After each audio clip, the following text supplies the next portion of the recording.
Hi, எல்லாம் எப்படி இருக்கீங்க? எக்ஸாம்க்கு எல்லாம் ப்ரிப்பேர் பண்ணிகிட்ருக்கீங்களா?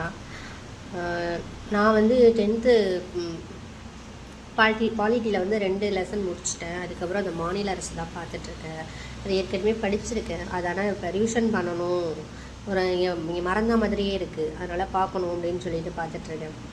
அதில் தான் அந்த ஆளுநர், முதலமைச்சர், நிர்வாகம், நீதித்துறை, அது எல்லாமே அவங்களோட சட்டமன்றம் எல்லாமே வருது. அதை கொஞ்சம் ரிவிஷன் பண்ணிவிட்டு அதுக்கப்புறம் 10th உள்ள அந்த பாலிட்டி முடிச்சுட்டு அதுக்கப்புறம் நான் 9th போகலாம் அப்படின்னு சொல்லிட்டுருக்கேன். நான் வந்து 10th 9th 8th இப்படி தான் வரேன். இது மாதிரி தான் படிச்சுட்ருக்கேன். அப்புறம் வந்து டேஃபில் வந்து ஆன்லைன் கோர்ஸ் ஜாயின் பண்ணியிருக்கேன். அதில் வந்து எனக்கு நல்ல யூஸ்ஃபுல்லாக இருக்குது. காலையில் வந்து அவங்க 10:30க்கு கிளாஸ் ஸ்டார்ட் பண்ணுறாங்க. அது ஒரு 2 hours 2.5 hours போகுது. அந்த கிளாஸ் முடிச்சுட்டு அதையே ஈவினிங் ஒரு தடவை எடுத்து பார்க்கும்போது எனக்கு புக்ஸ் எடுத்து பார்க்கும்போது கொஞ்சம் ஈஸியாக இருக்குது. அதை முடிச்சுட்டு அதுக்கப்புறம் நைட்டு வந்து நான் என்ன சப்ஜெக்ட் படிக்கணும் அப்படிங்கிறத வந்து நானாக முடிவு பண்ணி நான் தனியாக அதை படிச்சுட்ருக்கேன். வீக்லி ஒன்ஸ் வந்து மேக்ஸ் கிளாஸ் போடுறாங்க, அது லைவ் கிளாஸ். அதை வந்து அட்டன் பண்ணிவிட்டு அதில் நிறைய எனக்கு யூஸ்ஃபுல்லாக இருக்குது. கொஸ்டின்ஸ்லாம் ஸ்டாண்டர்டாக இருக்குது. எனக்கு தெரியாத கொஸ்டின்ஸ் எல்லாமே வந்து எனக்கு ஒர்க் அவுட் பண்ணுறதுக்கு வந்து ஈஸியாக இருக்குது. ப்ரீவியஸ் இயர் கொஸ்டின் பேப்பரை யூஸ் பண்ணி தான் அவங்க வந்து கிளாஸ் எடுக்கிறாங்க. அதிகமாக நல்லா என்னால் ஓரளவு மேக்ஸில் நான் வீக்கு. மேக்ஸ் இப்போ என்னால் ஓரளவு ரீசனிங்லாம் இப்போ ஸ்டார்ட் பண்ணியிருக்காங்க.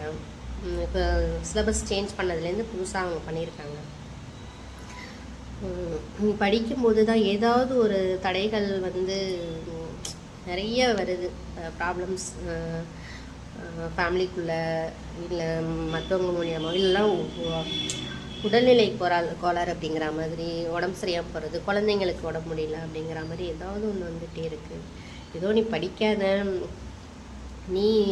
நீலாம் படித்து பாஸ் பண்ணக்கூடாது, எக்ஸாம் கிளியர் பண்ணக்கூடாது அப்படிங்கிற மாதிரி கடவுள் எனக்கு கொடுக்குற தடைகளாக என்ன எனக்கு தெரியல. அதையும் மீறி என்னால் ஒரு வேலை பார்த்துட்ருக்கும் போது இவனைக்கு படிக்கலையே, இந்த சப்ஜெக்ட் முடிக்கணும், கிளாஸ் அட்டன் பண்ண முடியல அப்படிங்கிற மாதிரியே ஓடிட்டே இருக்குது. முடிஞ்ச அளவுக்கு குழந்தைங்களையும் கவனிச்சுட்டு படிக்கிறது சிரமமாக இருந்தாலும் இந்த எக்ஸாம் கிளியர் பண்ணணும் கண்டிப்பாக அந்த இயர் அப்படின்னு சொல்லிட்டு என்னையே நானே மோட்டிவேட் பண்ணிவிட்டு படிச்சுட்ருக்கேன். நீங்களாம் என்ன படிச்சிட்ருக்கீங்க? சிலபஸ் சேஞ்ச் ஆனதில் நீங்களாம் கிளாஸ் போய் அட்டன் பண்ணுறீங்களா? என்ன உங்களோட வீடியோஸ்லாம் நிறைய பேர் வீடியோஸ் பார்ப்பேன் நான். அந்த வீடியோஸ் பார்த்து தான் நிறைய ஹவுஸ் ஒய்ஃப்ஸ்லாம் வந்து நிறைய வீடியோஸ்லாம் போடுறாங்க. அதை பார்க்கும்போது நான் மோட்டிவேட் வந்து டவுன் ஆகும்போது அந்த மாதிரி வீடியோஸ் பார்க்குறது. அப்புறம் இந்த டேஃபில் ஆகாஷ் சார் அவங்களோட வீடியோஸ், இந்த மாதிரி வீடியோஸில் நிறைய பார்த்து திரும்ப நானே என்னை மோட்டிவேட் பண்ணிக்கிட்டு படிக்கிறேன். உங்கள் ரொம்ப லைஃப்பில் வந்து நிறைய ஸ்ட்ரகிள்ஸ், அப்ஸ் அண்ட் டவுன்ஸ்லாம் பார்த்துட்டு இவ்வளோ வருஷத்தை வீணாக்கிட்டோமே அப்படின்னு சொல்லிட்டு ரொம்ப கஷ்டமாக இருக்குது. இப்போ இன்னையிலேருந்து படித்தா கூட பாஸ் பண்ணிடலாம் அப்படிங்கிற மாதிரி யோசிச்சுட்டு தான் கிட்டத்தட்ட ஒரு 2 வருஷமாக படிச்சுட்டு தான் இருக்கேன். ஆனால் என்னால் ரொம்ப கான்சன்ட்ரேட் பண்ணி ஏதாவது ஒன்று வந்து டிஸ்டர்ப் பண்ணுற மாதிரி ஏதாவது ஒன்று நடக்குது. அதுலேருந்து மீண்டு வர்றதுக்கே ஒரு 2-3 மாதம் ஆகுது. பார்ப்போம். இந்த எக்ஸாம் நல்லா கிளியர் பண்ணிடணும். என்ன பிரச்சனைகள் வந்தாலும் எப்படியாவது எக்ஸாம் கிளியர் பண்ணிடணும் அப்படிங்கிறதுல தான் ரொம்ப ஸ்ட்ராங்காக இருக்கேன்.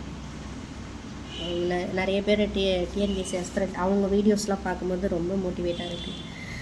எவ்வளோ பேர் வந்து நமக்கு கொடுக்குற கஷ்டத்தை விட அவங்களுக்கு இதை விட அதிகமான கஷ்டங்கள்லாம் நிறைய பேர் பட்டு மேலே வந்திருக்காங்க. அதெல்லாம் தான் நமக்கு உதாரணமாக எடுத்துக்கிட்டு இந்த எக்ஸாம் கண்டிப்பாக கிளியர் பண்ணுவோம். தேங்க்யூ.